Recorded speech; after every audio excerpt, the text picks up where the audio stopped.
నమస్తే, welcome to NSTV news. ముందుగా ముఖ్యాంశాలు. పవిత్ర రంజాన్ మాసం సందర్భంగా మహేశ్వరం నియోజకవర్గం బీఆర్ఎస్ పార్టీ సీనియర్ మైనారిటీ ఉద్యమ నాయకులు మొహమ్మద్ సలీం ఆధ్వర్యంలో సరూర్ నగర్ చౌడీలోని వృద్ధాశ్రమంలో తన తల్లి సమానురాలైన మహిళలకు ఇఫ్తార్ విందు ఏర్పాటు చేశారు. అనంతరం వారికి మొహమ్మద్ సలీం చీరలు పంపిణీ చేశారు. తెలుగు సంవత్సరాది ఉగాది పండుగ సందర్భంగా సలీం ఆధ్వర్యంలో రూపొందించిన నూతన సంవత్సర క్యాలెండర్ను డివిజన్ బీఆర్ఎస్ పార్టీ మాజీ అధ్యక్షులు ఆకుల అరవింద్ కుమార్, సీనియర్ నాయకులు పుట్ట విజయేందర్ ఆవిష్కరణ చేశారు.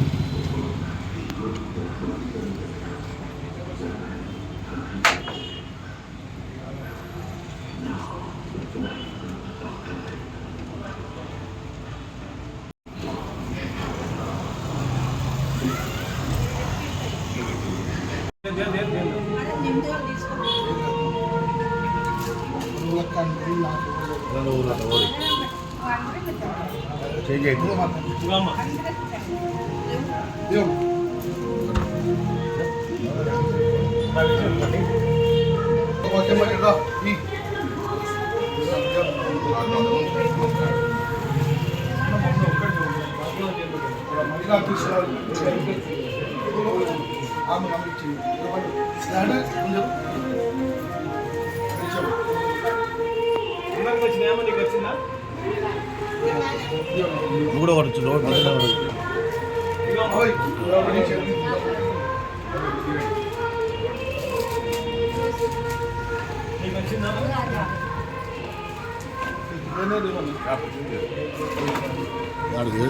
వస్తే లెక్క పెడుతుంది.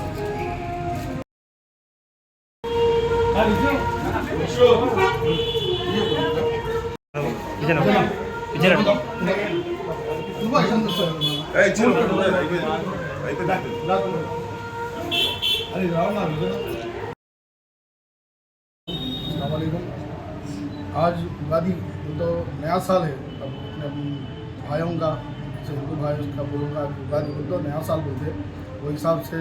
और रमज़ान कल रमज़ान है वो हिसाब से मैं कभी भी कितने सालों से वृद्धाश्रम अपने ओल्ड एज होम छोड़ी के गरीबों के साथ में अपने अम्मा माँ के सरकार देते तो उनको कभी भी साड़ियाँ उनको कुछ भी उनको अपडेट खेतों उनके साथ।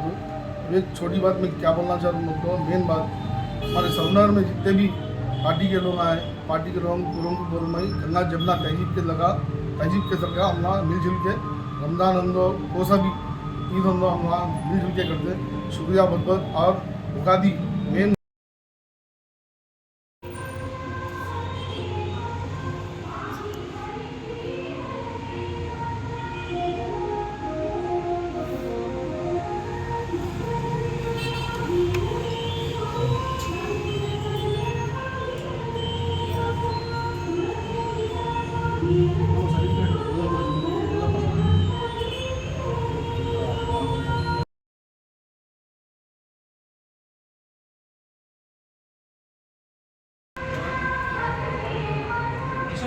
इशू करा इशू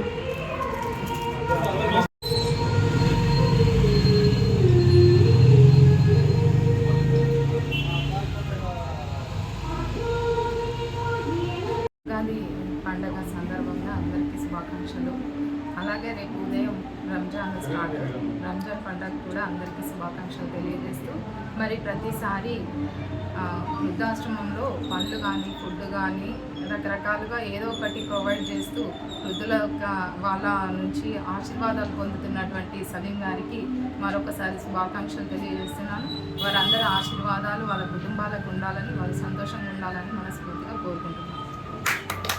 అందరికీ నమస్కారం. ముందుగా తెలంగాణ యావత్ ప్రజానీకానికి అందరికీ కూడా ఉగాది శుభాకాంక్షలు. ఈరోజు సరూర్ డివిజన్లో మా మహేశ్వరం కాన్స్టిట్యున్సీ మైనార్టీ నాయకులు సలీం గారి ఆధ్వర్యంలో రంజాన్ ఇఫ్తార్ ఏర్పాటు చేయడం జరిగింది.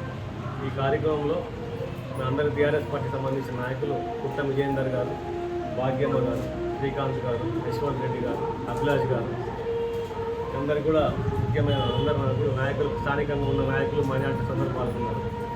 గతంలో కూడా ప్రతి సంవత్సరం కూడా ప్రతి రంజాన్కి కూడా సలీం భాయ్ తన మానవత్వాన్ని చాటుకొని రంజాన్లో నేను ఏదైనా కూడా చేయాలని చెప్పి ప్రతి మైనార్టీ సోదరులకే కాదు ప్రతి హిందువులందరికీ కూడా ప్రతి రంజాన్ సందర్భంగా ఒకరోజు అలీం డిస్ట్రిబ్యూషన్ చేస్తాడు.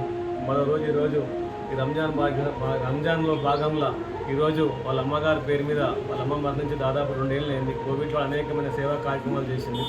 ఆ సందర్భంగా మా అమ్మగారి జ్ఞాపకార్థంగా నాకు తల్లి లేదు, నాకు తల్లి లాంటి వాళ్ళు అందరూ కూడా ఈ అనాథలు వృద్ధులందరికీ కూడా తల్లిలాగా భావించి అందరికీ కూడా శారీస్ డిస్ట్రిబ్యూషన్ చేయడం జరిగింది. ముఖ్యంగా ప్రతి మైనార్టీ సోదరులు రంజాన్ ఒక పవిత్రమైన పండుగగా భావిస్తారు. ఈ రంజాన్ మాసంలో ఉపబుద్ధులు ఆచరించి నిత్యం 5 సార్లు నమాజ్ చేసుకొని వాళ్ళకున్న కోరికలన్నీ తీర్చాలని చెప్పి అల్లాని ప్రార్థిస్తారు.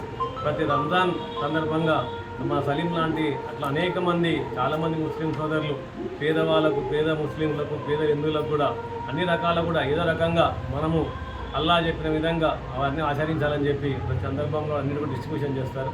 ముఖ్యంగా సరూర్ నగర్లో మా సలీం భాయ్ ఇది కాకుండా రేపు మళ్ళీ 2-3 రోజుల తర్వాత కూడా ఇదే రంజాన్ పేరు మీద ఈదీ అని ఆ రోజు కూడా అందరికీ కూడా సురుకుర్మా డిస్ట్రిబ్యూషన్ చేస్తాడు. మా సలీం భాయ్ చాలా పెద్ద పెద్ద గొప్ప కార్యక్రమాలు, సోషల్ యాక్టివిటీస్, పార్టీలకు సంబంధించిన దానికంటే కూడా సోషల్ యాక్టివిటీస్ బ్రహ్మాండంగా చేస్తాడు. సలీం భాయ్ గారికి ప్రత్యేకంగా రంజాన్ శుభాకాంక్షలు తెలియజేస్తున్నాను. యావత్ తెలంగాణ ప్రజానీకానికి, ముస్లిం సోదరులకు, హిందువులకు అందరికీ కూడా రంజాన్ శుభాకాంక్షలు తెలియజేస్తున్నాను ముందస్తుగా. ప్లస్ మా సలీం భాయ్ కూడా అల్లా అన్ని విధాలు కూడా అన్నను ఆదరించాలని చెప్పి శుభాకాంక్షలు. అలాగే రేపు రంజాన్ వస్తున్నారు, రంజాన్ శుభాకాంక్షలు. ఈరోజు ఇంత మంచి కార్యక్రమానికి నన్ను పిలిచిన సలీం గారికి ముందుగా కృతజ్ఞత తెలియజేస్తున్నాను. ఈరోజు ఇంత మంచి కార్యక్రమం, వృద్ధులకు చీరలు పంచడం, అలాగే ఇఫ్తార్ పార్టీకి నన్ను ఒక నాయకుడిగా నన్ను పిలిచి చాలా కృతజ్ఞత భావంతో ఫీల్ అవుతున్నాను. అలాగే ఈరోజు ఈ యొక్క మన ఓల్డేజ్ హోమ్లో వృద్ధులకు చీరలు పంపిణీ చేసి తన ఔదార్యాన్ని ప్రదర్శించాడు మన సలీం. ఇదే కాదు, నేను చూస్తున్న గత 15 ఏళ్ళ తెలంగాణ ఉద్యమంలో మాతో పాటు పాల్గొంటూ చాలా ఉద్యమాలతో పాటు ప్రైవేట్గా తన సొంత డబ్బులు ఖర్చు పెట్టి చాలా పనులు చేశాడు. సమాజానికి